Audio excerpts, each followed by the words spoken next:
ہر سال کی طرح اس بار بھی الامین ایجوکیشنل سوسائٹی نے بابا تعلیم ڈاکٹر ممتاز احمد خان کے یوم پیدائش کے موقع پر فاؤنڈرز ڈے منایا۔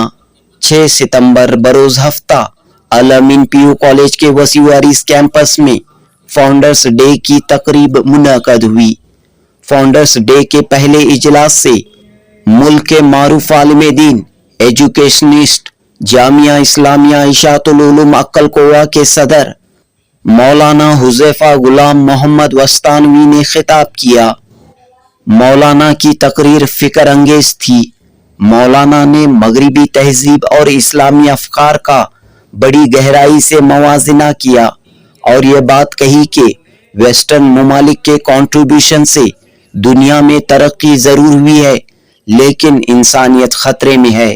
خواتین کے حقوق، بچوں کے حقوق، مزدوروں مظلوموں کے حقوق پامال ہو رہے ہیں۔ انسانیت کرائسس میں ہے۔ مولانا نے کہا کہ مغربی کارناموں سے ترقی سے زیادہ تباہی ہوئی ہے۔ مولانا حذیفہ وسطانوی نے کہا کہ مغربی تعلیم کا اثر انسان صرف پیٹ بھرو جیب بھرو کی روش پر کام کر رہا ہے۔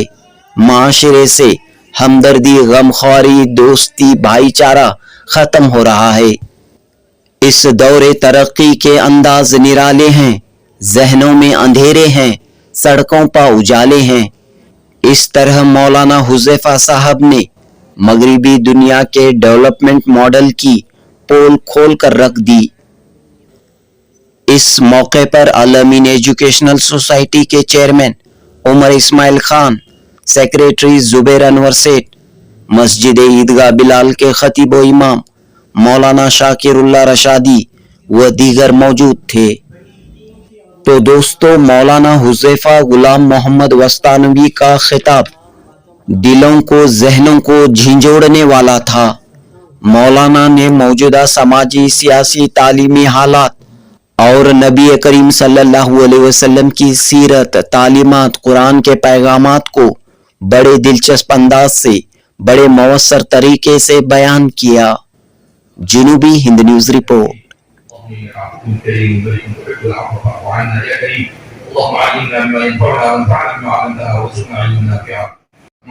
اے اللہ، ہمارے نوجوانوں کو تعلیم کے ساتھ اپنے اخلاق کو صحیح کرنے کی توفیق عطا فرما۔ مولا کریم الامین ہمارے اس ادارے کو ترقیات سے مالا مال فرما۔ اعوذ باللہ من الشیطان الرجیم،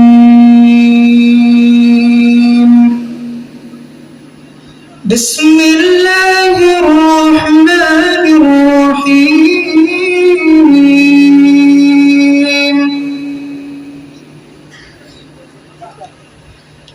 والسماء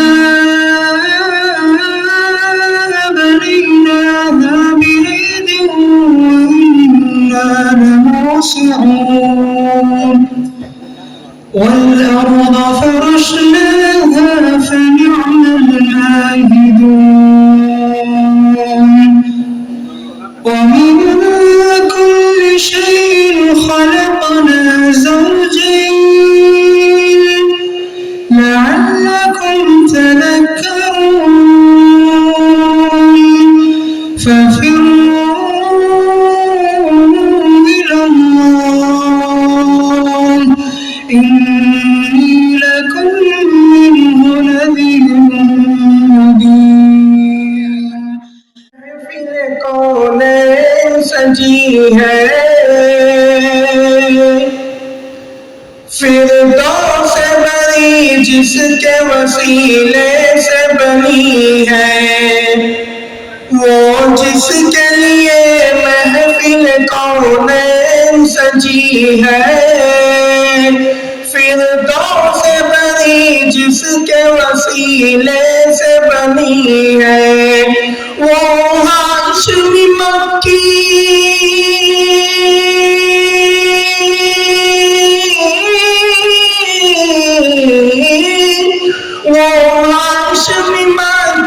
مدنی العربی ہے، وہ میرا نبی ہے، وہ میرا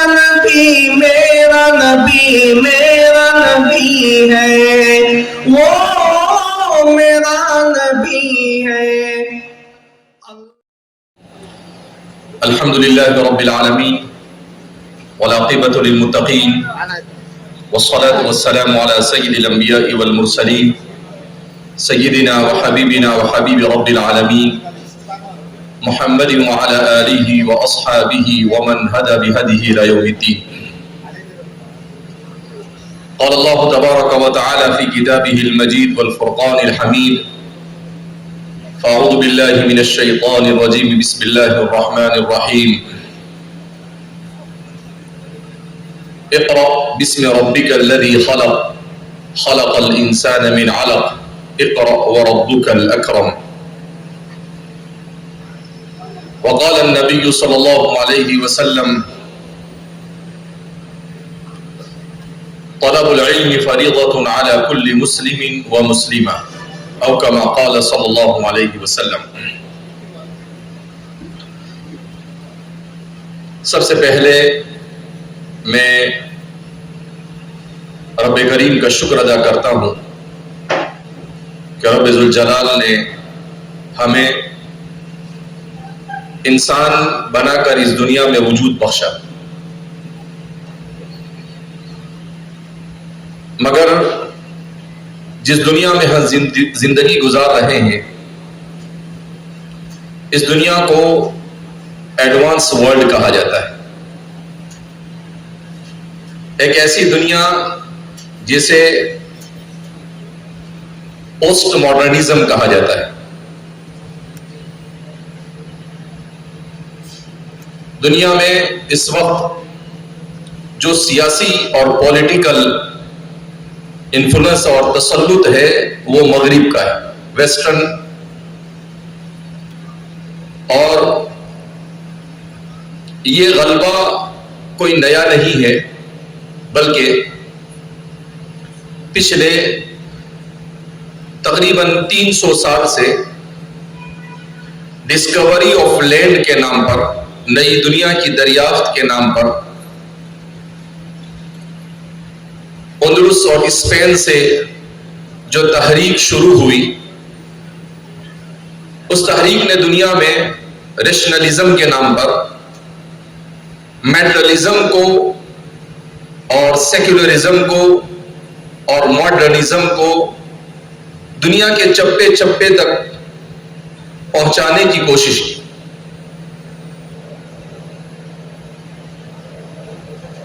یہ جو فکر ہے، اس فکر کو اور اس کے پس منظر کو سمجھنا دنیا کی ہر سوسائٹی کے لیے ضروری ہے کہ ماڈرنزم کیا ہے، پری ماڈرنزم کیا تھا، پوسٹ ماڈرنزم کیا ہے، اور انسانی فکر پر، انسان کی تھنکنگ پر اور انسان کی سوچ پر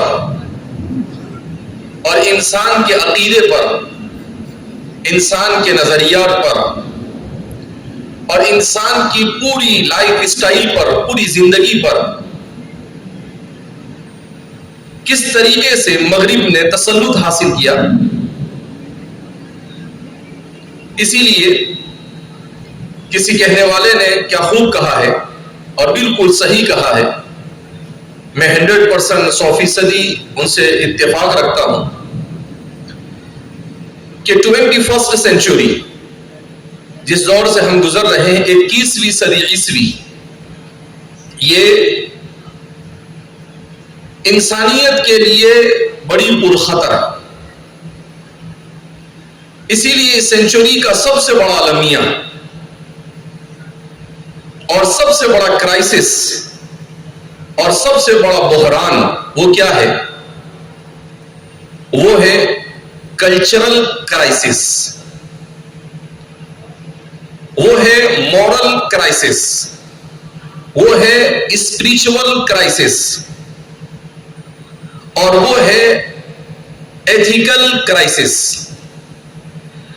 کہ ہم جس دنیا میں زندگی گزار رہے ہیں، یہ دنیا جس کو مکسڈ اکنامی کا ورڈ کہا جاتا ہے، کیا مطلب کہ مغرب جب اس دنیا میں پھیلا، اور جیسا کہ میں نے کہا کہ ڈسکوری آف لینڈ، نئی دنیا کی دریافت کیسے ہوئی؟ نبی کریم صلی اللہ علیہ وسلم کی بعثت مبارکہ یہ آج سے تقریباً 1450 سال پہلے ہوئی۔ آپ صلی اللہ علیہ وسلم کی ہجرت کو 1447 سال ہوئے۔ ہجرت سے پہلے 13 سال 1460، اور اس سے پہلے آپ کی 40 سالہ زندگی، اس طرح سے 1500 سال۔ اسی لیے آپ کے شہر بنگلور میں شاید 1500 سالہ جشن منایا جا رہا ہے، جیسا کہ ہم نے بہت سارے بورڈ پر پڑھا، تو وہ اس طرح سے یہ 1500 سال ہوتے ہیں۔ آپ صلی اللہ علیہ وسلم کی جب بعثت ہوئی، وہ کس سچویشن میں ہوئی، کن حالات میں ہوئی، اس وقت دنیا کہاں کھڑی تھی، اور اس کے بعد دنیا کو کیسی ضرورت تھی، اور رسول اللہ صلی اللہ علیہ وسلم نے وہ چینجنگ کیسے چینج لائے، اور اس کے لیے آپ نے کیا ایفورٹ، کیا قربانیاں، اور کس طرح کی آپ نے محنتیں اور کوششیں کی۔ یہ صرف ایک مسلمان کے لیے جاننا ضروری نہیں، بلکہ ہر انسان کے لیے جاننا ضروری۔ کیوں؟ اس لیے کہ آپ صلی اللہ علیہ وسلم، پروفیٹ محمد مصطفیٰ صلی اللہ علیہ وسلم، یہ صرف مسلمانوں کے نبی نہیں۔ قرآن کریم میں اللہ فرماتے ہیں وَمَا أَرْسَلْنَاكَ إِلَّا رَحْمَةً لِلْعَالَمِينَ، کہ ہم نے پوری دنیا کے لیے آپ کو رحمت للعالمین بنا کر بھیجا، پوری دنیا کے لیے رحمت بنا کر بھیجا۔ تو آپ نے وہ کون سا ریولیوشن دنیا میں لایا جس کی وجہ سے آپ کو رحمت للعالمین جیسا ایوارڈ دیا گیا، اور وہ بھی کس کی طرف سے؟ اللہ کی طرف سے، جو کریٹر ہے پورے اس یونیورس کا، اس کی طرف سے کہا کہ رحمت للعالمین، دنیا کی ہر چیز کے لیے آپ رحمت، آپ انسانوں کے لیے رحمت، آپ مردوں کے لیے رحمت، آپ عورتوں کے لیے رحمت، آپ بچوں کے لیے رحمت، آپ بوڑھوں کے لیے رحمت، آپ بادشاہوں کے لیے رحمت، آپ اسکالرز اور علماء کے لیے رحمت، آپ غریبوں کے لیے رحمت، آپ امیروں کے لیے رحمت، آپ دنیا میں بسنے والے صرف انسان نہیں، ہر چیز کے لیے آپ رحمت۔ تو یہ کوئی معمولی سا ایوارڈ نہیں ہے، اللہ کے رسول صلی اللہ علیہ وسلم کو جو اللہ کی طرف سے دیا جا رہا ہے۔ اس لیے ہمیں ربیع الاول کے اس مہینے کی مناسبت سے رسول اللہ صلی اللہ علیہ وسلم کی سیرت کو خود بھی پڑھنا چاہیے، آپ کی بایوگرافی کو خود بھی پڑھنا چاہیے، اور لوگوں کو بھی پڑھانا چاہیے۔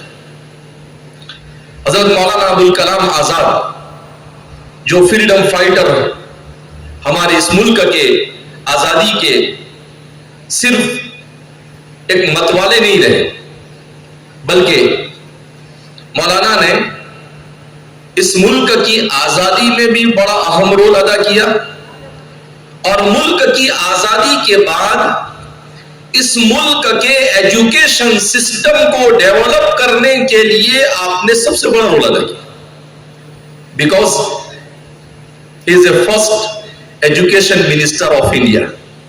آپ پہلے ہندوستان کے وزیر تعلیم رہے۔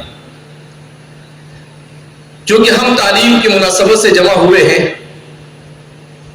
ہمارے پریزیڈنٹ صاحب کے فادر، جنہوں نے یہ بنگلور جیسے سٹی میں اتنا عظیم تعلیمی ادارہ قائم کیا، انہوں نے ان کے اس فاؤنڈیشن ہی کی یادگار کے طور پر ہم یہاں بیٹھے ہیں۔ تو ہمارے لیے یہ تعلیم دنیا کی تاریخ میں کس طریقے سے تعلیمی تبدیلی آئی، اس تبدیلی کو جاننا ہمارے لیے بہت امپورٹنٹ ہے۔ تو اللہ کے رسول صلی اللہ علیہ وسلم جب آئے، اس وقت حالات سب کو معلوم ہے۔ اس زمانے کو زمانے جاہلیت کہا جاتا ہے، ایسا زمانہ جس زمانے میں انسان سے نفرت کرتا تھا۔ اگر کسی کے گھر پر بچی پیدا ہو جاتی تو اسے زمین میں زندہ درگور کر دیا جاتا، دفن کر دیا جاتا تھا۔ ایک صحابی اللہ کے رسول صلی اللہ علیہ وسلم کی خدمت میں حاضر ہوئے اور کہنے لگے کہ اللہ کے رسول صلی اللہ علیہ وسلم، میں نے بہت بڑا گناہ کیا ہے، کیا میرا گناہ معاف ہو سکتا ہے؟ یہ جو عورتوں کے حقوق اور عورتوں کے بارے میں باتیں کرتے ہیں، ان لوگوں کے لیے سبق ہے۔ تو کہا کہ مجھ سے بہت بڑا جرم ہوا، بہت بڑا پاپ ہوا، بہت بڑا گناہ ہوا۔ تو اللہ کے رسول صلی اللہ علیہ وسلم نے کہا کیا گناہ ہوا آپ سے؟ کہا بہت بڑا ہے، میں بیان نہیں کر سکتا ہوں۔ کہا زمین اور آسمان سے بھی بڑا ہے؟ کہا ہاں، زمین اور آسمان سے بھی بڑا گناہ ہے، اس لیے کہ وہ اسلام لا چکے تھے، ان کو اچھے اور برے کی تمیز ہونے لگی تھی۔ کہا بہت بڑا گناہ ہے۔ خیر، آپ صلی اللہ علیہ وسلم نے کہا کتنا بھی بڑا گناہ ہو، آسمان اور زمین سے بھی بڑا ہے، تب بھی اگر آپ اللہ سے معافی مانگو گے تو اللہ معاف کر دے۔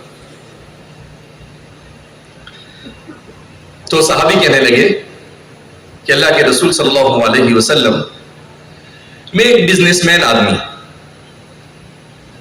میری بیوی حاملہ ہوئی، مجھے بزنس کے لیے ایک لمبے ٹور پر جانے کا اتفاق ہوا۔ میں نے اپنی بیوی سے کہا کہ اگر لڑکا پیدا ہو تو ٹھیک ہے، اور اگر لڑکی پیدا ہو تو وہیں اس کو گلا دبا کر مار دیں۔ یہ کہہ کر میں سفر میں نکل گیا۔ میں جب سفر سے واپس آیا تو میری بیوی نے کہا کہ لڑکی پیدا ہوئی تھی اور میں نے اس کو مار دیا، جبکہ ماں کی ممتا کیسے اپنے ہاتھ سے اپنی بچی کو مار سکتی تھی؟ انہوں نے مارا نہیں، اس بچی کو چھپا کے رکھا۔ اب اگر وہ سیدھا وہ باپ کے سامنے کر دیتی تو اسے خدشہ تھا کہ کہیں باپ اسے زندہ درگور نہ کر دے، جیسے جاہلیت کی رسم چل رہی تھی۔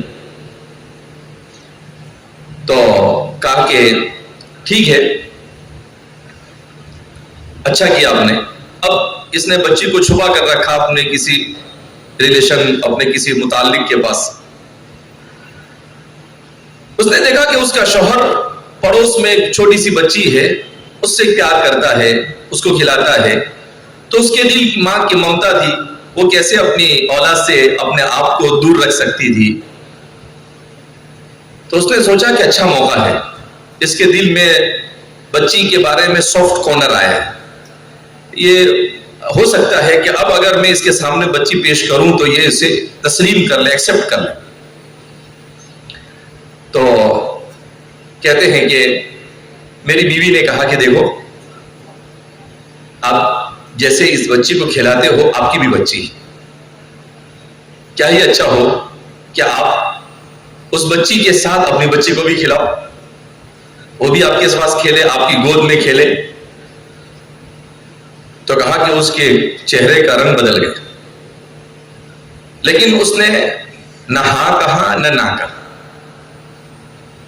میں نے کچھ دیر اور انتظار کیا، اس کے بعد اس نے سامنے چل کر ایک دن کہا، صحابی کہتے ہیں میں نے کہا اپنی بیوی سے کہ وہ بچی کہاں ہے؟ کہا اس نے کچھ اس انداز میں کہا کہ مجھے ایسا لگا کہ کوئی مسئلہ نہیں ہوگا، میں نے بچی لا کر اس کے سامنے پیش کر دی۔ صحابی کہتے ہیں جب وہ بچی میرے سامنے آئی تو میں جاہل آدمی زمانے جاہلیت سے گزر رہا تھا، مجھے غصہ آیا۔ ایک دو دن تو میں برداشت کر کر بیٹھا رہا، پھر ایک دن دیکھا کہ ماں مشغول ہے تو میں نے کھودنے کا آلہ لیا اور اس بچی کو کہا چل اپنے جنگل میں جاتے ہیں۔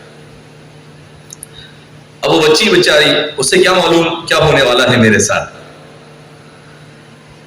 بچی اپنے باپ کی انگلی پکڑ کر جنگل میں جا رہی، جنگل میں دور پہنچتا ہوں کہاں میں، اور پہنچنے کے بعد میں کھودنا شروع کرتا ہوں۔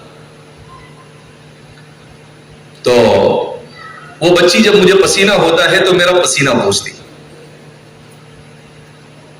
اور پیار سے لپٹ کر مجھ سے کہتی ہے کہ آپ اتنی مشقت کیوں اٹھا رہے ہو؟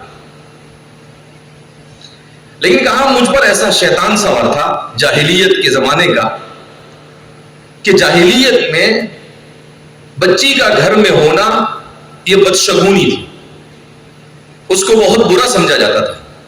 تو میں کہتا تھا کہ میرے معاشرے میں لوگوں کو کیا جواب دوں گا کہ میں بچی کا باپ ہوں؟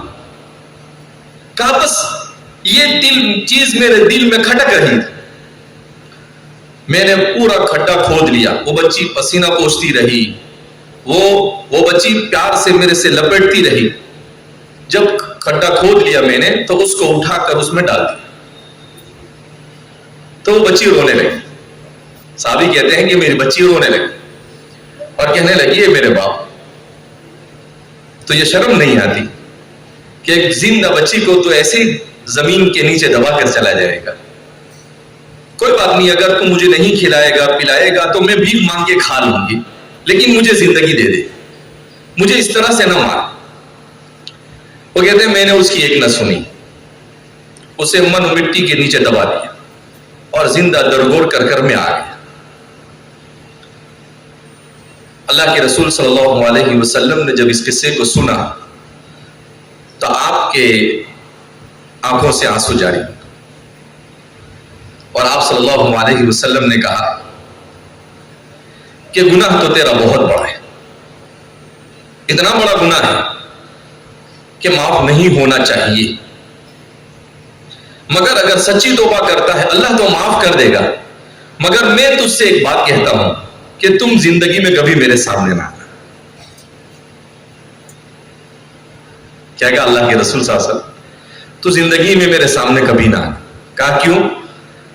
کہا جب تو میرے سامنے آئے گا تو میری نظروں کے سامنے وہ بچی آ جائے گی، اس کی چیخ و پکار آئے گی، اس کا رونا دھونا آئے گا، اور مجھے تکلیف ہوگی تو کہیں اس کا نقصان آخرت میں تجھے نہ ہو جائے۔ اس لیے ٹھیک ہے اللہ معاف کرے آپ کو، جاہلیت تھی، علم نہیں تھا آپ کے پاس اور آپ نے وہاں سے متاثر ہو کر سب کیا، لیکن زندگی پر اللہ سے توبہ کر۔ اگر اللہ کے علاوہ کوئی اور ہوتا تو شاید معاف بھی نہ کرتا، لیکن اللہ غفور و رحیم ہے۔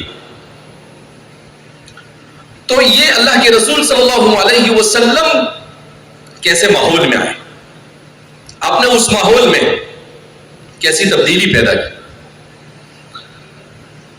دنیا کے اندر میں آج ہیومن رائٹ،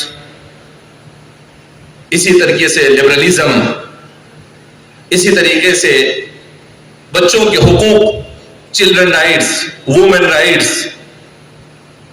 اس پر بہت گہار لگائی جاتی ہے، بڑی بڑی کانفرنس ہوتی ہے، اس پر ریسرچ کیا جاتا ہے، لاکھوں کروڑوں روپے خرچ کیا جاتا ہے، مگر گراؤنڈ پر آ کر اگر آپ دیکھیں تو آپ دیکھیں گے جتنا ظلم اس دنیا میں بچوں پر ہو رہا ہے کسی پر نہیں ہو رہا ہے،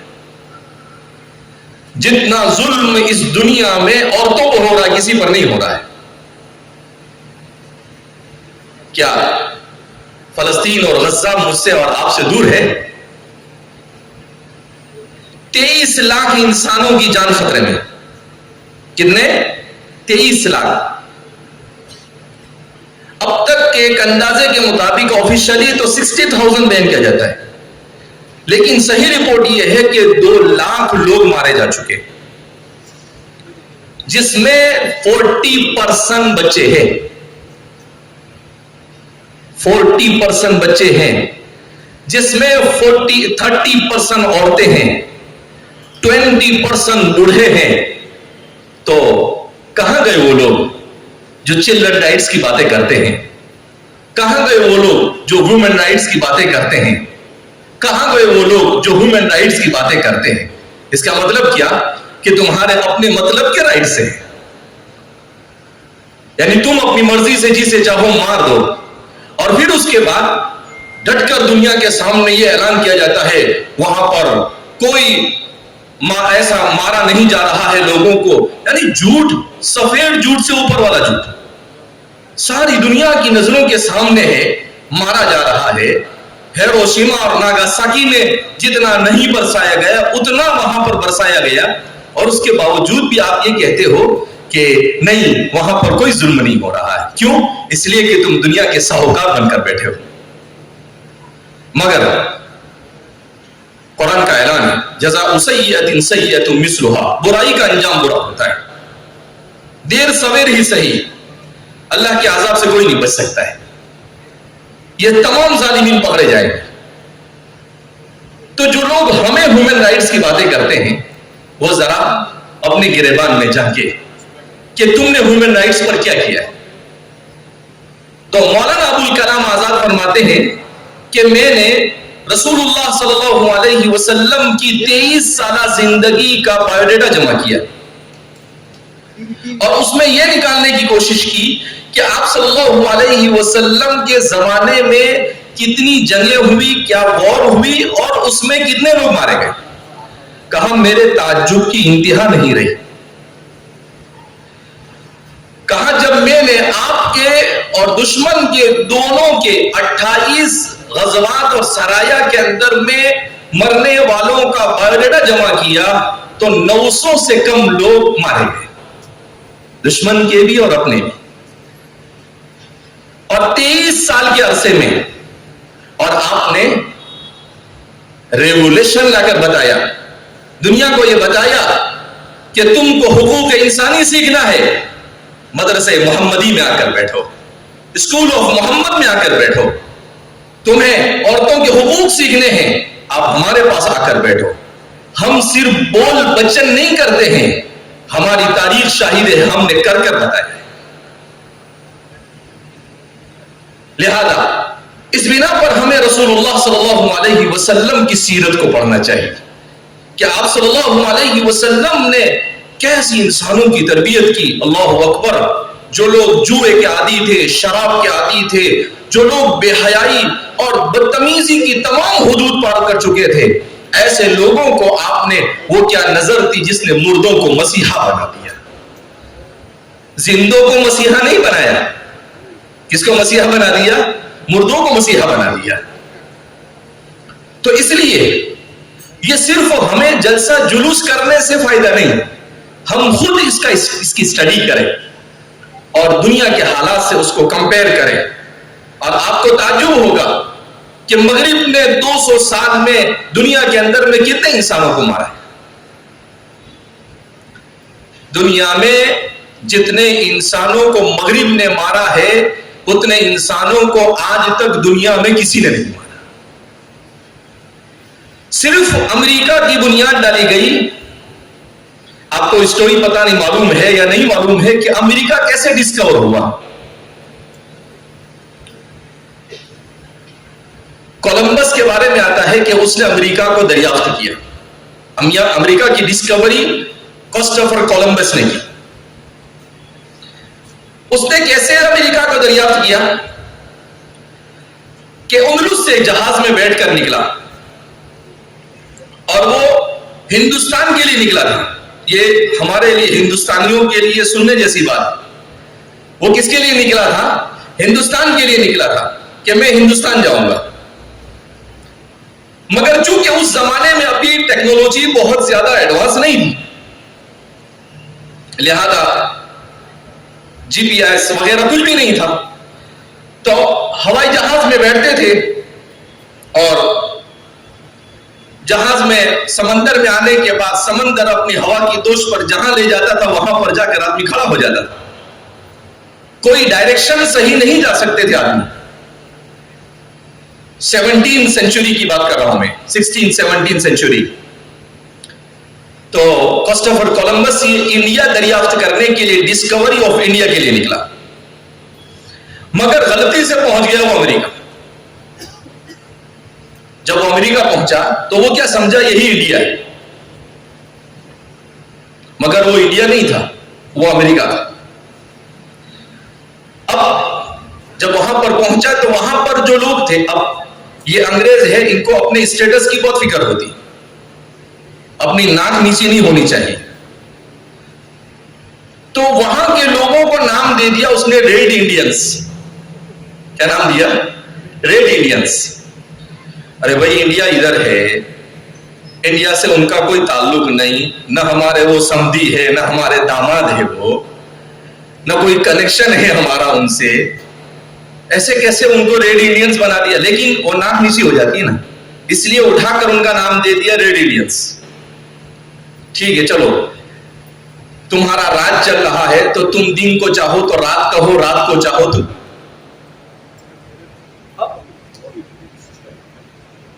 جب ریڈ انڈینس کا انہوں نے ان کو لقب دیا، مگر انہیں اپنی مونوپولی وہاں پر چلا گیا، تو انہوں نے کیا کیا؟ انہوں نے یہ کیا کہ وہاں کے لوگوں کو مارنا۔ بایوڈیٹا کے مطابق کرسٹوفر کولمبس نے امریکہ کو بنانے کے لیے 11 ملین ریڈ انڈینس کو مارا۔ کتنے؟ 11 ملین، یعنی 1 کروڑ 10 لاکھ ریڈ انڈینس کو مارا گیا۔ کیسے مارتے تھے ان کو؟ اردو زبان کے اندر ایک کتاب ہے، ہوئے تم دوست نے، پروفیسر مدری حق صاحب نے لکھی ہے، اور اس کتاب میں آپ نے عجیب بات دیکھی۔ آپ نے اس کتاب میں ایک عجیب بات بیان کی۔ کیا بیان کیا آپ نے؟ کہا کہ انہوں نے 1 کروڑ 10 لاکھ ریڈ انڈینس کو مارا ہے۔ گویا کہ امریکہ کا فاؤنڈیشن 1 کروڑ 10 لاکھ مظلوم لوگوں کو مار کر بنایا گیا۔ کیسے مارتے تھے ان کو؟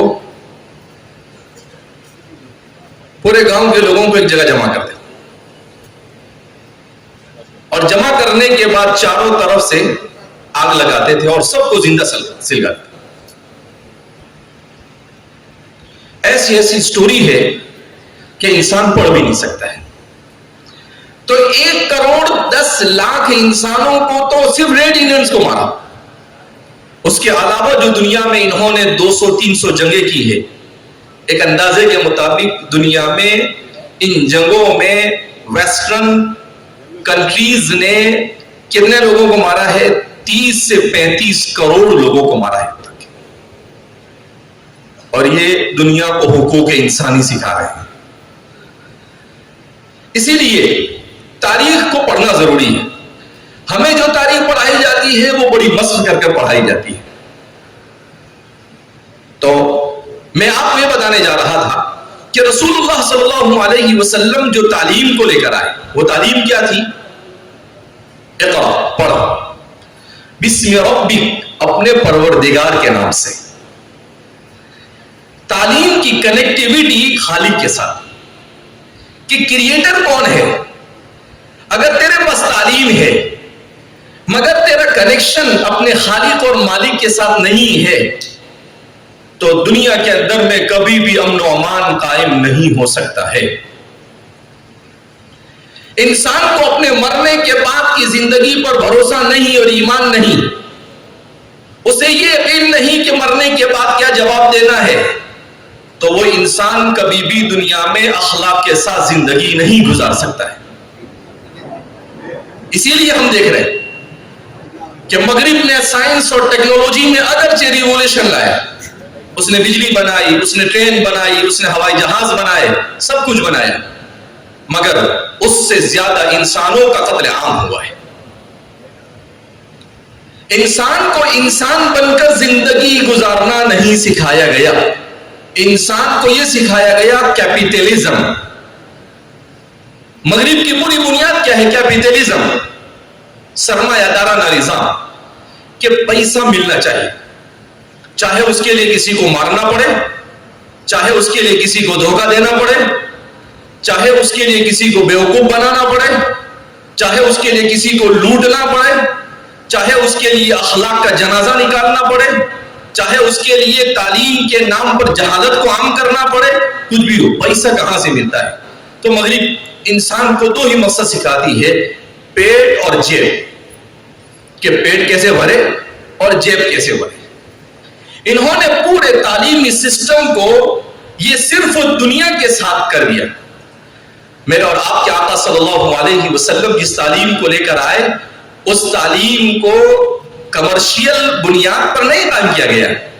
کہا تعلیم کا مقصد اپنے خالق سے جڑ کر مخلوق کے حقوق کو ادا کرنا۔ اسی لیے حضرت مولانا احمد علی لاہوری نور اللہ مرقدہ وہ فرماتے تھے کہ اگر مجھ سے کوئی پوچھے کہ قرآن کا خلاصہ بیان کرو، تو میں ایک پاؤں پلیٹ فارم پر ہوگا اور دوسرا پاؤں ٹرین میں رکھنے سے پہلے میں 114 سورت کا خلاصہ بیان کروں۔ قرآن کے بڑے مفسر تھے حضرت مولانا احمد علی لاہوری نور اللہ مرقدہ۔ کہا وہ کیسے؟ کہا 3 چیزیں ہیں قرآن کا خلاصہ۔ نمبر 1 اللہ کو ماننا، نمبر 2 رسول اللہ کی اطاعت کرنا، اور نمبر 3 اللہ کی مخلوق کی بے لوث خدمت کرنا۔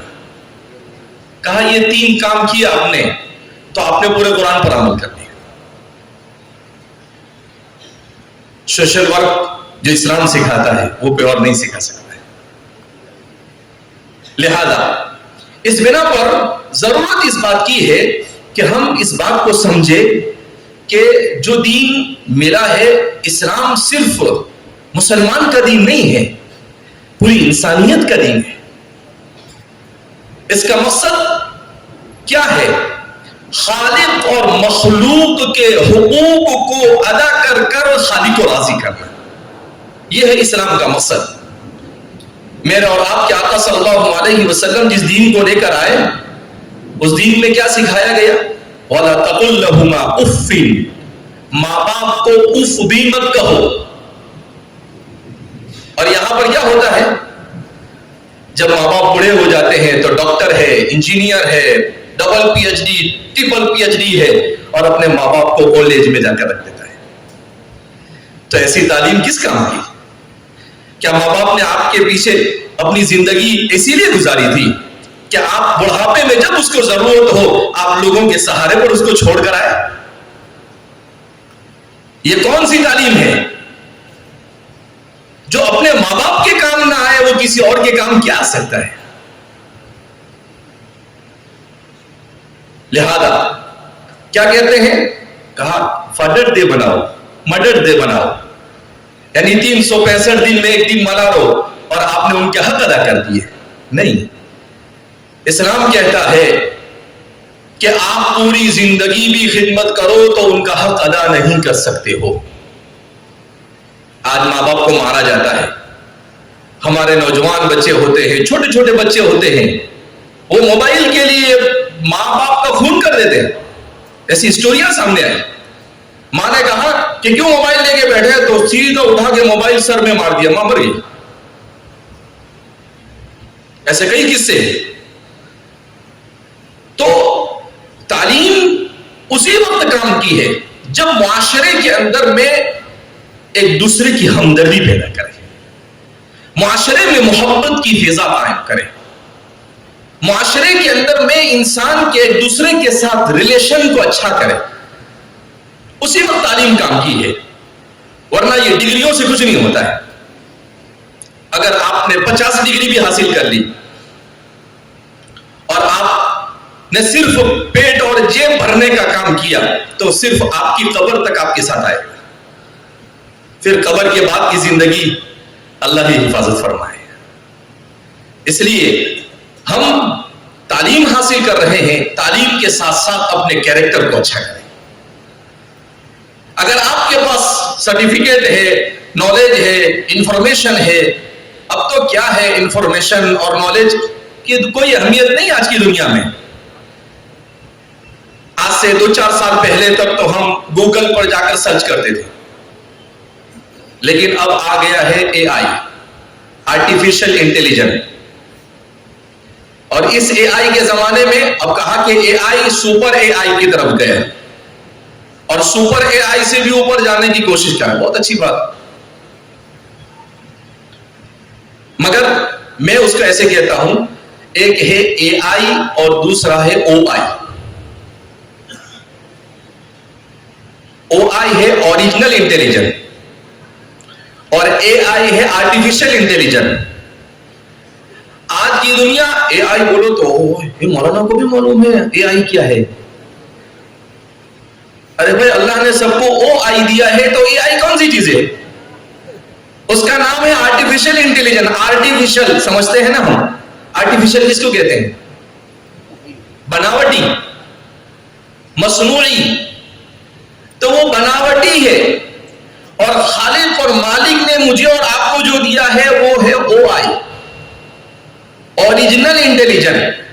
اگر خالق نے ہمیں او آئی نہ دیا ہوتا تو کیا دنیا میں کوئی اے آئی بنا پاتا؟ دنیا میں کوئی ڈی آئی بھی نہیں بنا پاتا، اے آئی تو بہت دور کی بات ہے۔ تو آج ہم او آئی کو چھوڑ کر اے آئی کی طرف بھاگ رہے ہیں، اور کچھ بھی ہوا، پیٹ میں درد ہوا تو جا کے اے آئی کو پوچھتے ہیں میرے پیٹ میں درد ہوا، کیا ہوا ہوگا؟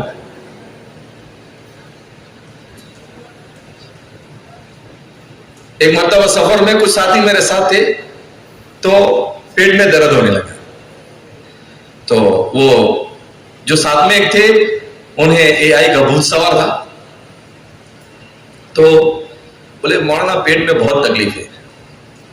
میں نے کہا کچھ کھانے میں آ گیا ہوگا، تو کہا کہ نہیں میں اے آئی سے پوچھتا ہوں، تو میں ہنسنے لگا، تو کہا کیوں ہنس رہے آپ؟ میں نے کہا آپ نے بہت اچھی بات کی،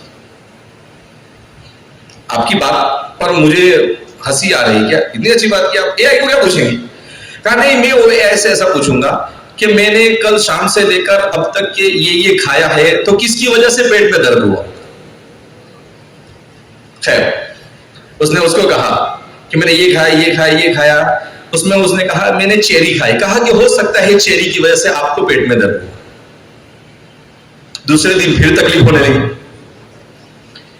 چیری نہیں کھائی انہوں نے، اور پھر دکھنے لگا، تو پھر وہ اے آئی سے پوچھتے، اور اے آئی کو پوچھتے پوچھتے انہوں نے کہا کہ بھائی آج میں نے مینگو کھایا، تو بولے ہو سکتا ہے مینگو کی وجہ سے درد۔ میں نے کہا یہ ہو سکتا ہے کیا ہوتا ہے، یہ کون سی بلا ہے؟ یہ تو کنفیوز کر رہا ہے آپ کو، کچھ بھی بولو کچھ بھی جواب، مطلب اس کو کچھ بھی آپ کو ٹھوکم ٹھاک جواب دینا ہے، اس کے علاوہ اس کے پاس کوئی دوسرا ٹارگیٹ مجھے سمجھ میں آتا نہیں ہے۔ ڈاکٹر لوگوں کو دیکھو تو کیا کرتے، اے آئی سے پوچھتے کہ پیشنٹ کو یہ ہوا ہے، آپریشن میں بھی بعض مرتبہ اے آئی کو پوچھ رہے ہیں، ڈاکٹر نے دوا دی تو فوٹو کھینچیں گے اور اے آئی سے پوچھیں گے یہ دوا برابر ہے کیا، تو بھائی گیا کیوں ڈاکٹر کے پاس، تو اس کے پاس سے لے لیتا۔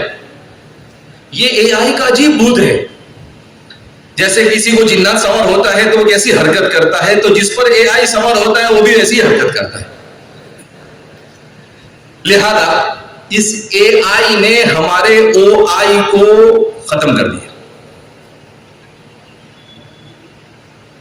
دنیا میں اب آپ ایک بات تھوڑی دیر کے لیے انسان سوچے کہ ان کو کیا پڑی ہے، چیٹ جی پی ٹی کو اور اے آئی کے ماڈیول لانے والے کو، آخر کروڑوں روپے وہ کیوں خرچ کر رہے ہیں اور آپ کو فری میں استعمال کرنے کے لیے دے رہے ہیں؟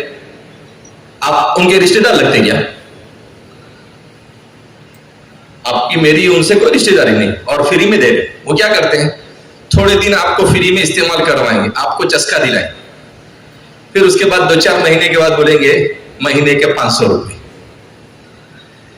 پھر دیکھیں گے کہ لوگ زیادہ اس کا ایڈکشن کا شکار ہو گئے تو بولیں گے مہینے کے 1000 روپے۔ تو پورے پری پلاننگ کام ہوتا ہے ان کا۔ تو اس لیے ہمیں اے آئی کے بجائے اللہ نے جو دماغ ہمیں دیا ہے اس دماغ کو استعمال کرنا چاہیے اور سمجھنے کی کوشش کرنا چاہیے کیا صحیح کیا غلط، میں کہاں جا رہا ہوں، مجھے کہاں جانا چاہیے، میں کیسے زندگی گزار رہا ہوں، مجھے کیسے زندگی گزارنی چاہیے، یہ بہت امپورٹنٹ ہے۔ اگر ہم تعلیم حاصل کرنے کے بعد اتنے فرق کو بھی نہیں سمجھ سکتے ہیں تو ہم سے بڑا جاہل کوئی نہیں ہو سکتا ہے۔ لہذا اس بنا پر ضرورت اس بات کی ہے کہ انسانی معاشرے کو ہمدردی کی ضرورت ہے، انسانی معاشرے کو محبت کی ضرورت ہے، انسانی معاشرے کو دوسرے انسان کی مدد کی ضرورت ہے۔ تو ہم اپنے معاشرے میں میرے اور آپ کے آقا احمد مصطفیٰ محمد مجتبی حبیب کبریا صلی اللہ علیہ وسلم کا سب سے بڑا رول کیا تھا؟ سب سے بڑا رول یہ تھا کہ آپ نے انسانی معاشرے میں امن و امان، شانتی اور پیس کو ایسا عام کیا کہ انسانی تاریخ میں کہیں پر آپ کو اس کی مثال اور نظیر نہیں مل سکتی۔ حضرت عمر رضی اللہ تعالیٰ عنہ فرماتے ہیں، آخری بات کہہ کر اپنی بات کو ختم کروں گا، حضرت عمر فرماتے ہیں کہ رسول اللہ صلی اللہ علیہ وسلم نے کہا کہ عمر، ایک دن ایسا آئے گا کہ ایک عورت مکہ سے چلے گی، اس کے گلے میں سونا ہوگا، اس کے ہاتھ میں سونا ہوگا، وہ مقام حجر تک جائے گی، 400 کلومیٹر ہے، اکیلی ہوگی اور کوئی اس کی طرف نظر اٹھا کر بھی دیکھنے والا نہیں۔ حضرت صحابہ کہتے ہیں ہم نے اپنی آنکھوں سے اس زمانے کو دیکھا کہ ایک عورت مکہ سے نکلی، سونے سے لدی ہوئی تھی، وہ مقام حجر تک گئی اپنے اونٹ پر سوار ہو کر، مگر کسی نے نظر اٹھا کر بھی اس کی طرف نہیں دیکھا۔ اور آج کے اے آئی نے اور آج کی ٹیکنالوجی نے ہمیں کیا سکھایا؟ ابھی کچھ دنوں پہلے نیوز تھی کہ ہندوستان کے آئی ٹی کے ایکسپرٹ لوگوں نے امریکہ کے جو سینئر سٹیزن ہے ان لوگوں کے تقریباً $40 ملین ٹھگ لی۔ وہ بیچارہ بڈھا آدمی، اس کو کیا سمجھ پڑے؟ تو اس کو میسج بھیجے، آپ کے اکاؤنٹ کی ڈیٹیل دو، آپ کے اکاؤنٹ میں اتنے پیسے ہم ڈالنے والے ہیں۔ اب وہ کہا کہ اتنے پیسے آ رہے ہیں، اچھا ہے، بڑھاپے میں کام آئیں گے، وہ اکاؤنٹ کی ڈیٹیل دے دے، اور پھر وہ اکاؤنٹ کی ڈیٹیل کے اوپر اس کے بعد OTP منگائے، اور پھر اس کے بعد اس کے اکاؤنٹ میں سے سب صاف کر دے، اور پھر گائے۔ ہمارے یہاں پر ایک عقل کنواں سے قریب ایک جگہ پر واقعہ پیش آیا، ایک آدمی نے اسٹاک ایکسچینج میں، جو اب اس کو معلوم نہیں تھا کہ اسٹاک ایکسچینج کیا ہوتا ہے، اسٹاک ایکسچینج پہ میسج آیا، کلک کیا، چلا گیا، 2 لاکھ روپے ڈالے تو 4 دن کے بعد 4 لاکھ ہوئے، پھر 5 لاکھ ڈالے تو 10 دن کے بعد 10 لاکھ ہوئے۔ تو اس نے کہا یہ تو بہت اچھا ہے، گھر پہ بیٹھے بیٹھے ڈبل پیسے بناؤ۔ تو وہ سامنے والا کیسے کر رہا تھا؟ جیسے مچھلی کو پکڑتے ہیں نا، کہ اس کو کھانے کی چیز لگا دیتے ہیں اور پانی میں ڈالتے ہیں، وہ بیچاری کیا سمجھتی ہے کہ میری خوراک آئی، لیکن اس کو نہیں معلوم کہ اس کی موت آئی ہے، اس کو کھینچ لیتا ہے۔ بالکل ایسے ہی انداز میں آج کا۔ تو اب اس کے بعد اس کو کہا کہ آپ جتنا بڑا انویسٹ کرو گے اتنا ہم آپ کو کر کے دیں گے۔ اس نے اٹھا کر ڈال دیا 70 لاکھ۔ 70 لاکھ روپے ڈالنے کے بعد 5 منٹ کے بعد گروپ، کمپنی، ویب سائٹ سب گئے۔ اب وہ جا رہا ہے پولیس کے پاس، کرائم برانچ کے پاس، چپل گھس گئے، اس کے کچھ نہیں ہوا۔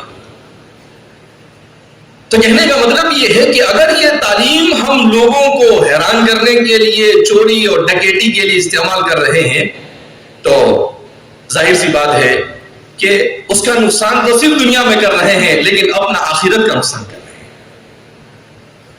اللہ کے رسول صلی اللہ علیہ وسلم نے ارشاد فرمایا، قیامت کے دن اس وقت تک انسان اللہ کے سامنے سے نہیں ہل پائے گا جب تک کہ وہ اللہ کے 4 سوال کے جواب نہیں دے۔ لا تزول قدم عبد حتى يسأل عن 4۔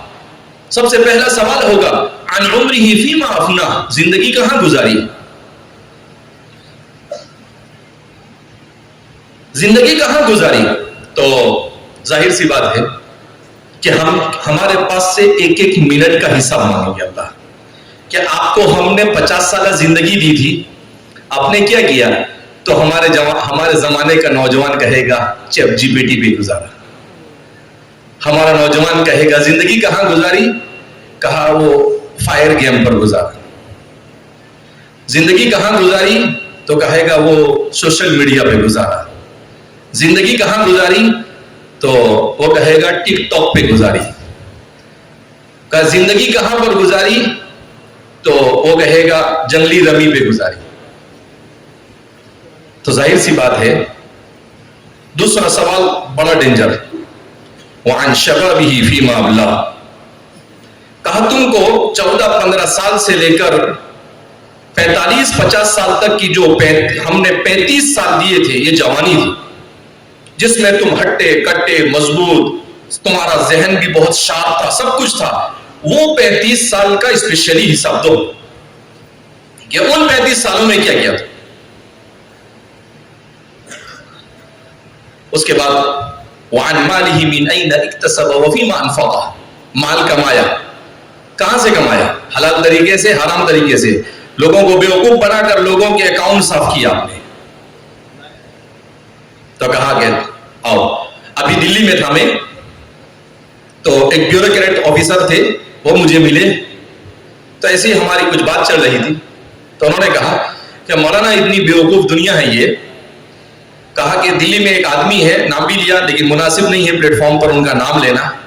کہا انہوں نے ایک ایپلیکیشن بنائی. کیا ہے وہ ایپلیکیشن میں؟ کہا وہ ایپلیکیشن میں کوئی بھی کرکٹ میچ ہونے والا ہوتا ہے تو میچ ہونے سے پہلے اس پر سٹا کھیلا جاتا ہے. کیا کھیلا جاتا ہے؟ سٹا کھیلا جاتا ہے. اچھا، جو بھی سٹا کھیلنا چاہتا ہے وہ پلیٹ فارم پہ آتا ہے اور بولی لگاتا ہے. یہ اس کے پاس سے فیس لیتا ہے، اس کے پاس سے بھی، اس کے پاس سے بھی، اور جو بھی جیتے گا اس کے اوپر سے اس کا کمیشن ہوتا ہے کہ اتنا آپ کو دینا.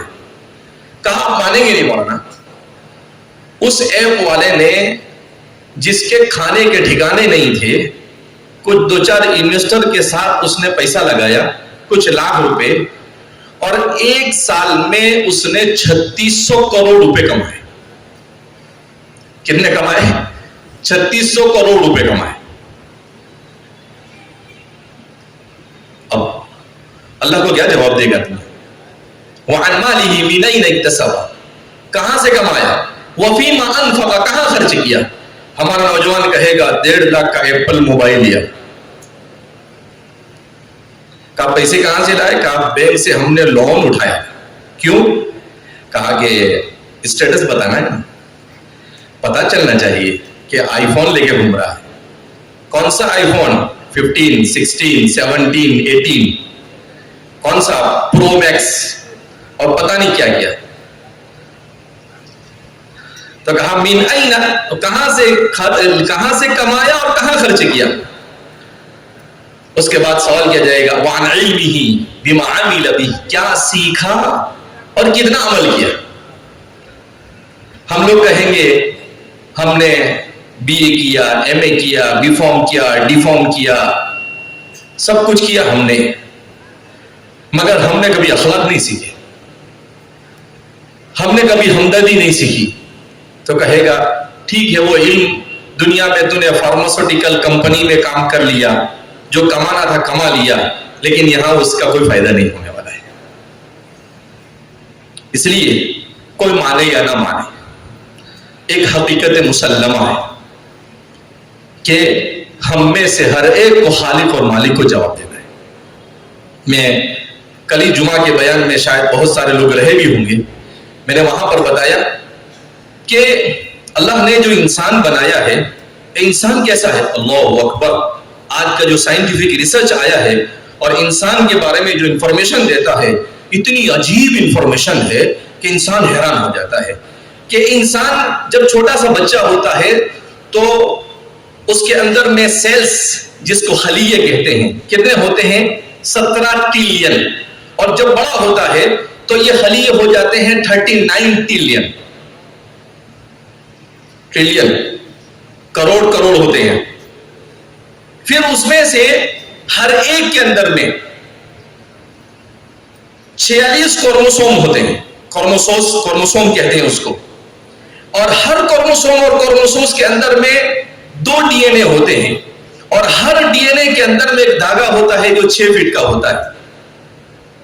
کہا کہ جب کوئی انجینئر، الیکٹرانک انجینئر کوئی سرکٹ بناتا ہے، اس کے اندر میں سب ڈیوائس کو جب جمع کرتا ہے تو اگر کوئی ایک سیل بھی اس کو پانی کا چھوٹا سا بھی قطرہ لگ جاوے تو وہ ختم ہو جاتا ہے. مگر انسان کے یہ 39 ٹریلین جو انسان کے اندر میں سیلز ہوتے ہیں اور اس میں ڈی این اے ہوتے ہیں, اس میں کروموسوم ہوتے ہیں, اور وہ ساری چیزیں یہ سب پانی کے اندر میں گھومتے مگر زندگی میں کبھی ڈیمیج نہیں, اور ایک دوسرے کے ساتھ ان کا کنیکشن ہوتا ہے. جیسے انسان ایک دوسرے سے بات کرتا ہے ایسے دماغ کے خلیے ہیں وہ پاؤں کے خلیے سے بات کرتے ہیں. اور موبائل سسٹم ہمارا ابھی آیا, اللہ نے جب سے انسان کو بنایا, جب سے انسان کے اندر میں موبائل سسٹم بیٹھے, کہا کہ انسان کے کان کے اندر میں جو سیلز ہے, اگر اللہ رب العزت اس کو لمٹ نہ دے تو صرف کان کے ایک سیل سے پورا انسان بن سکتا ہے. اب سائنس کو پڑھے کہ بایولوجی کے اندر میں جو انسان کے اوپر جو اسٹڈی ہوئی ہے, ایسی حیرت انگیز اسٹڈی ہے کہ حیران ہو جاتا ہے انسان کہ اللہ نے انسان کو کیسا بنایا. اب اتنا عجیب و غریب انسان, اللہ اس کا ایسے ہی چھوڑ دے گا؟ احسب الانسان ان یترک سودا, کہ انسان یہ سمجھتا ہے کہ وہ ایسے ہی چھوڑ دیا جائے گا؟ کہا نہیں, ہر چیز کا حساب دینا پڑے گا.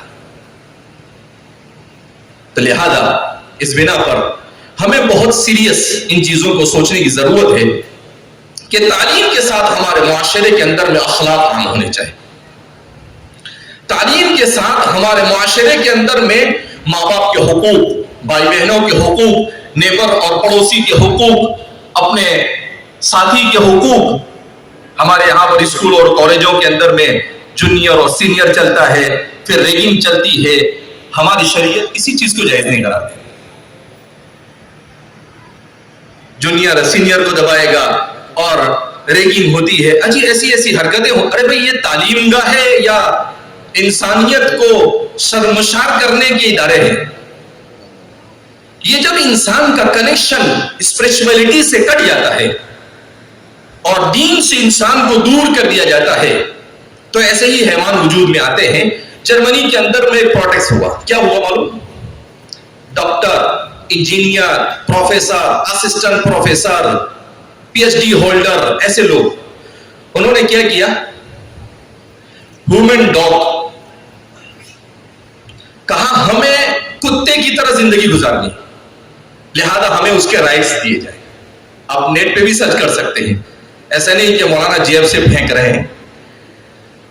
تو ویڈیو آئی کہ انسان ہے, پڑھے لکھے ہے, ڈگری ہولڈر ہے, اونچے اونچی یونیورسٹیوں میں پڑھا رہے ہیں, اور کیا ہے, انہوں نے ماسک پہن لیا کتے کا, کتے کی طرح چل رہے ہیں, کتے کی طرح پنجرے میں رہتے ہیں, کتے کی طرح کھا رہے ہیں. کتا جس چیز کو کھاتا ہے اس چیز کو کھاتا ہے. لا حول ولا قوت الا باللہ. کہاں گر گئی انسانیت؟ کہیں نام و نشان باقی نہیں رہا انسانیت کا.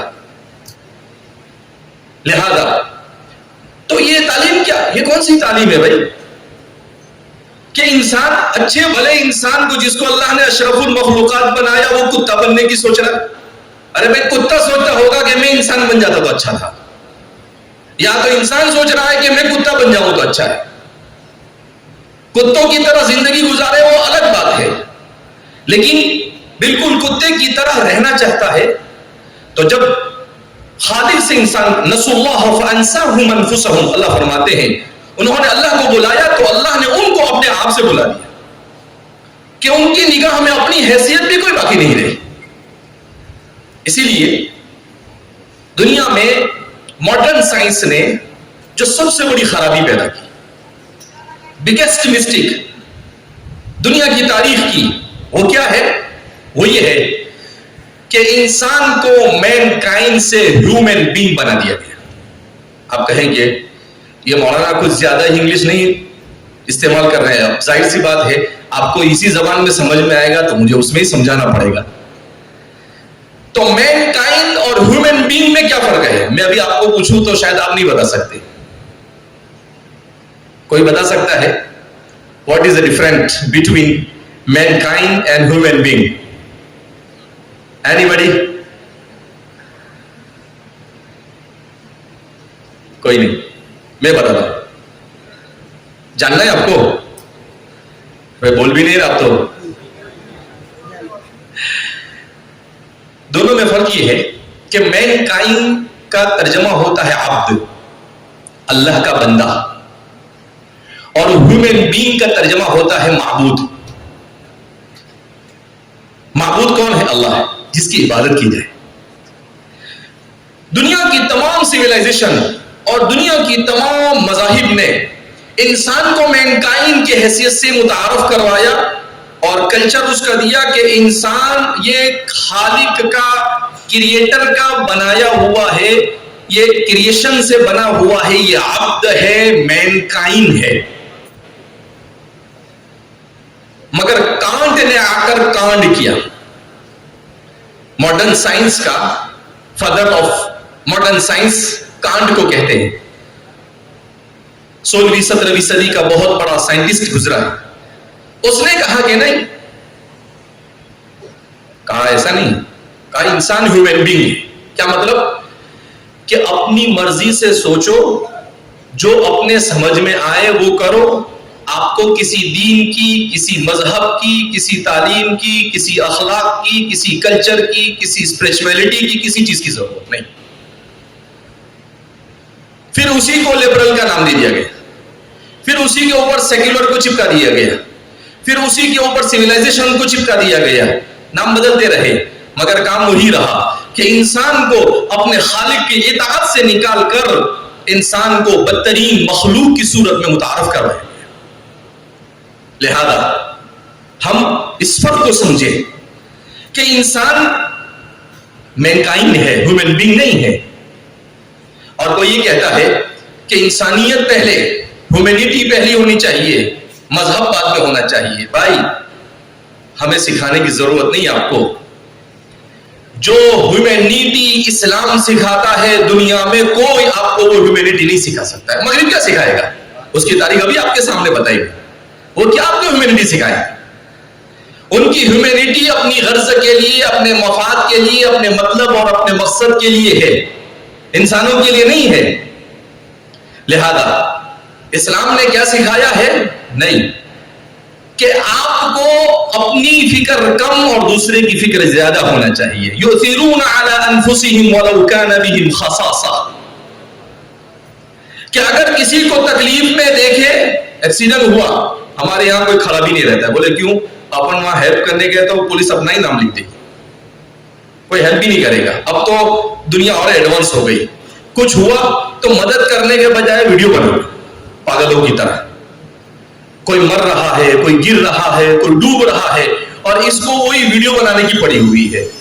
وہ آرٹیفیشل انٹیلیجنس کی ذریعے بھی گویا کہ ایک قسم کا جنون ہے، کسی کو سیلفی کا جنون ہوتا ہے، کسی کو ویڈیو بنانے کا جنون ہوتا ہے۔ تو عجیب انسانیت ہے، مدد کا کوئی جذبہ نہیں۔ اللہ کے رسول صلی اللہ علیہ وسلم پر جس کتاب کا نزول ہوا، اس نے کہا کہ اگر آپ کسی کو بھوکا دیکھو اور آپ کو بھی بھوک لگی ہو تو پہلے اس کو کھلاؤ، بعد میں آپ کھاؤ۔ ایک واقعہ آپ نے پڑھا ہوگا مشہور، ایک جنگ کے موقع پر 3 صحابہ ہیں، حضرت اکرمہ بن ابی ابو جہل کے بیٹے اور ان کے 2 ساتھی، بالکل آخری حالت میں ان کے بھائی پانی لے کر پہنچتے ہیں اور بالکل جان نکلنے والی، اور بازو میں سے وہ اپنا مسلمان دوسرا بھائی آواز دیتا ہے پانی کے لیے، تو کہتے ہیں اس کو پلا۔ اس کے پاس پہنچے تو اس کے دور بیٹھے ہوئے نے آواز دی، کہا اس کو پلا۔ وہ پلانے والا ان کے پاس پہنچا، ان کا انتقال ہو گیا، ان کے پاس سے واپس ان کے پاس آیا، ان کا انتقال ہو گیا، ان کے پاس سے ان کے پاس آیا، تینوں پانی پیے بغیر اس دنیا سے چلے گئے۔ اور ہمیں فلائٹ کے اندر میں بھی کیا اناؤنس ہوتا ہے؟ پہلے اپنا سب کچھ کرو، بعد میں دوسرے کو ہیلپ کرو۔ یہ سب کیپٹلزم ہے، یہ فلسفے کو سمجھنے کی ضرورت ہے۔ کیا ہم نہیں سمجھتے اس کو؟ ہم تو ہر چھوٹی چھوٹی چیز کو نوٹ ڈاؤن کرتے ہیں، مجھے تو عادت ہے، کسی کو ہو نہ ہو، کیوں کہ میرا تعلق ایسے دین سے ہے جس دین نے صبح اٹھنے سے لے کر رات میں بستر میں جانے تک کیسے قدم اٹھانا، کیسے چلنا، کیسے بات کرنا، کیسے کس کے ساتھ پیش آنا، یہ ساری چیزیں ہم کو سکھائی ہے، اور ایسی سکھائی ہے کہ اور دوسرا کوئی نہیں سکھا سکتا ہے۔ اس لیے میرے بھائیوں، دوستوں اور بزرگوں، میرے عزیز طلبہ، میری مائیں اور بہنیں، ہم بہت سیریس ہو کر اس ٹاپک پر سوچیں، اللہ کے رسول کی بایوگرافی کو پڑھیں. ہمارے آج کے نوجوان کو ایک کتاب میں سجیسٹ کرتا ہوں جو سب کو پڑھنی چاہیے. انگریزی میں بولوں گا، آنسر ٹو ماڈرنزم. کہ آج کا ماڈرن جو جس سے ہم گزر رہے ہیں، آنسر ٹو ماڈرنزم، یہ کیا ہے؟ پروفیسر حسن عسکری نے اردو سے اس کتاب کا انگلش میں ٹرانسلیشن کیا ہے. نیٹ پہ بھی آپ سرچ کریں گے تو مل جائے گی. ہم نے بھی اس کو کچھ ایڈٹ کرا کر اس کو شائع کیا ہے ہمارے ادارے سے. اگر ممکن ہوا تو میں انشاءاللہ اس کے کچھ نسخے آپ کے یہاں بھیجوں گا. اس کو ہمیں پڑھنا چاہیے. کیوں؟ اس لیے کہ ہم سمجھے اپنے دین کو. پورے دین کو انہوں نے عقل کی روشنی میں ریشنلزم کا جو گہار لگاتے رہتے ہیں نا، اس کو سمجھایا ہے. اور اس کو پڑھیں گے، آپ کو اسلام کے بارے میں جو بھی آپ کے دماغ میں ہوگا سب کلیئر ہو جائے گا. بہرحال ہمیں قرآن کو پڑھنے کی ضرورت ہے، قرآن کو سمجھنے کی ضرورت ہے. قرآن کی ایک تفسیر ہے، نوٹس آف دی نوبل قرآن، شیخ الاسلام حضرت مولانا تقی عثمانی صاحب کی. وہ بھی آپ کو نیٹ پر سرچ کرنے سے ملے گی. اب نیٹ پر ادھر ادھر چیزیں سرچ کر کر اپنا وقت ضائع کریں، اس سے اچھا ہے کہ ایسی ہی چیزیں سرچ کر کر اس کو آپ پڑھیں. تو ہمیں اپنے آپ کو ایک بہترین انسان بنانے کے لیے اپنے آپ کو دین سے جڑنا پڑے گا. انبیاء کی سیرت کو، صحابہ کی سیرت کو پڑھنا پڑے گا اگر اچھا انسان. اور اگر نہیں اچھا انسان بننا ہے تو آپ کی چوائس ہے، آپ جیسا چاہے زندگی گزار سکتے ہیں. لیکن یہ بات پکی ہے کہ جواب دینا ہے اللہ کے سامنے. وی آر انسریبل، ہم اللہ کے سامنے جواب دینا ہے. ہمیں اس بات کو تو سمجھ کر چلنا ہے. آج کی دنیا میں لوگ کیا کہتے ہیں، ارے مرنے کے بعد دوبارہ کیسے زندہ ہوگا؟ مرنے کے بعد کوئی زندہ ہوتا کیا؟ یہی سوال زمانے جاہلیت میں اللہ کے رسول صلی اللہ علیہ وسلم کو اس زمانے کے جاہل آدمی نے کیا. ایحیی العظام وہی رمیم، ایک ہڈی لے کر آیا حضور کی خدمت میں. قرآن نے سورہ یاسین میں اس کو مینشن کیا، کہا ایحیی، اور وہ ہڈی یوں کر کر اللہ کے رسول کے سامنے، وہ سیدھا ہڈی تھی، یوں کیا، کہا دیکھو یہ پاؤڈر بن گئی، کیا اس میں سے دوبارہ زندہ کرے گا؟ تو قرآن نے اس کا جواب دیا، هل أتى على الإنسان حين من الدهر لم يكن شيئا مذكورا. انسان تجھے نہیں پتا ہے کہ تو تھا ہی نہیں جب کچھ نہیں تھا، اس نے تجھے دنیا میں وجود بخشا، تو جب تھا اس کے بعد دوبارہ تجھے زندہ کرنا اس کے لیے کون سا مشکل ہے؟ جب تو تھا ہی نہیں، تیرا وجود نہیں تھا، زمانے میں تیرا کوئی وجود نہیں تھا، اور اللہ نے تجھے پیدا کیا، تو اس اللہ کے لیے مرے ہوئے کو دوبارہ زندہ کرنا کون سا مشکل ہے؟ لہذا قرآن کریم کی سورہ بقرہ نے 5-6 واقعات بیان کیے کہ ماضی میں اللہ نے کیسے مرے ہوئے کو زندہ کیا. حضرت عزیر کو زندہ کیا. الم تر الی الذین خرجوا من دیارہم وهم الوف حذر الموت. تو حضرت یوشع ابن نون کی قوم کو مرنے کے بعد زندہ کیا. اللہ رب العزت نے حضرت موسیٰ علیہ السلام کے زمانے میں گائے کو مری ہوئی گائے کو زندہ کر کر بتایا. تو بے شمار واقعات ہیں. ہمارے ذہن و دماغ میں جتنے بھی بڑے بڑے سوالات ہیں، ان سارے سوالات کے جوابات اللہ کی کتاب ہمیں دیتی ہے، اور اس سے بہتر کوئی نہیں دے سکتا ہے. بہرحال ہو سکتا ہے میرا وقت زیادہ ہو گیا ہو. ویسے چٹھی تو یہ آئی کہ آپ کو 12 بجے تک بولنا ہے. میرے پاس گھڑی نہیں ہے تو مجھے نہیں معلوم کتنے بجے، لیکن بہت زیادہ بولنا بھی آدمی کے لیے، مجھے بولنے میں کوئی حرج نہیں، لیکن اس کا اثر باقی نہیں رہتا ہے. سامنے والا سوچتا ہے اب یہ مولانا بند کرے تو ہی بس ہے. کیونکہ انسان کی کیپیسٹی ہوتی ہے کہ وہ تھوڑی دیر سنتا ہے، اس کے بعد وہ پک جاتا ہے. کتنا بھی اچھا بیان کرو آپ اس کو، کھانا کتنا بھی اچھا ہو، لیکن ایک کیپیسٹی تک کھائے گا، اس کے بعد پھر نہیں کھا سکتا ہے. کہا رہے بہت اچھا ہے. ہمارے حکیم الامت مجدد ملت حضرت ثانوی فرماتے تھے، کسی دسترخوان پر خوب اچھے کھانے دیکھو تو اس پہ ٹوٹ مت پڑو، یہ دیکھو کہ دسترخوان اس کا ہے مگر پیٹ تمہارا ہے.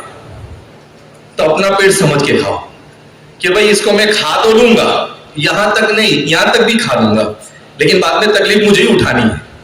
پھر بولے گا گیس ہو گیا، پھر بولے گا یہ ہو گیا وہ ہو گیا، تو تکلیف آپ کو اٹھانی پڑے گی. بہرحال اللہ کے رسول صلی اللہ علیہ وسلم نے کتنا کھانا وہ بھی سکھایا. اللہ کے رسول صلی اللہ علیہ وسلم نے کہا کہ یہ جو پیٹ میں میدا ہوتا ہے یہ ساری بیماریوں کی جڑ ہے. کہا اس کو 3 حصے میں تقسیم کرو، ایک کھانے کے لیے، ایک پانی کے لیے اور ایک آسانی سے سانس لینے کے لیے، اور ہم یہاں تک کھاتے ہیں، ڈکار آتا ہے باہر آتا ہے اس کو بھی واپس اندر لے جاتے ہیں، اتنی مشکل سے کھائے نا واپس باہر کیوں آ رہا ہے بھائی؟ تو اس لیے کوئی چیز میں ہماری لمٹ نہیں باقی رہی، ہر جگہ پر ساری لمٹ توڑ دیا ہم نے. ہمارے بریک فیل ہے، ہمارے دماغ کی بھی بریک فیل، ہمارے پیٹ کے بھی بریک فیل، سب جگہ بریک فیل ہے. گاڑی کا بریک فیل ہوا تو اس کو سدھارنے کی کوشش کریں گے، اور اتنے سارے اپنے بریک فیل ہوئے اس کو سدھارنے کی کبھی ہم کوشش نہیں کرتے ہیں. اللہ رب العزت ہمیں اپنے بریک فیل کو سدھارنے کی فکر کرنے کی توفیق مرحمت فرمائے. اللہ ہم سب سے راضی ہو جائے، ایسے اعمال کی توفیق مرحمت فرمائے. میں ایک بار پھر ہمارے الامین، ماشاءاللہ نام بھی اللہ کے رسول صلی اللہ علیہ وسلم کی طرف نسبت کرتے ہوئے حضور کا سب سے پہلا لقب تھا الصادق الامین. اگر یہ دو صفت انسانی معاشرے میں زندہ ہو جائے، خدا پاک کی قسم انسانی معاشرے سے بہتر کوئی معاشرہ نہیں ہو سکتا.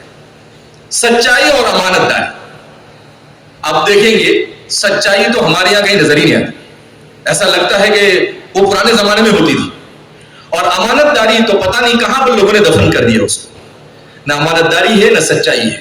ماشاءاللہ اس کا نام الامین ہے. اللہ ان کے جو فاؤنڈر ہے، اللہ ان کے لیے بھی اس کو صدقہ جاریہ بنائے، اور پوری امت کے لیے، پوری انسانیت کے لیے اللہ رب العزت اس کو تعلیم اور اخلاق کی اور انسانی معاشرے کی تعمیر کا ذریعہ بنائے. اور ہمارے جو موجودہ نوجوان چیئرمین ہیں ان کو اور ان کے رفقا کو بھی اللہ جزائے خیر عطا فرمائے کہ آپ نے ہمیں دعوت دی اور موقع فراہم کیا کہ ہم اپنے نوجوانوں سے کے سامنے اپنی بات رکھ سکے. اللہ کہنے سننے زیادہ عمل کی توفیق مرحمت فرمائے. وآخر دعوانا الحمدللہ رب العالمین. جاتا ہے تو ہمارے اس سال کے داعی کبیر عالم دین جنہیں اس ایوارڈ سے نوازا جائے گا وہ ہمارے درمیان موجود داعی کبیر خادم الخیر والامہ حضرت مولانا حذیفہ غلام محمد بستانوی صاحب ہیں. میں بڑے ہی ادب و احترام کے ساتھ ہمارے جلسے کے صدر جناب ڈاکٹر عمر اسماعیل خان صاحب سے درخواست کرتا ہوں کہ وہ حضرت والا کو اپنے دست مبارک سے الامین خطیب کے ایوارڈ سے سرفراز فرمائے اور حضرت والا کی شال پوشی مغل پوشی فرمائے.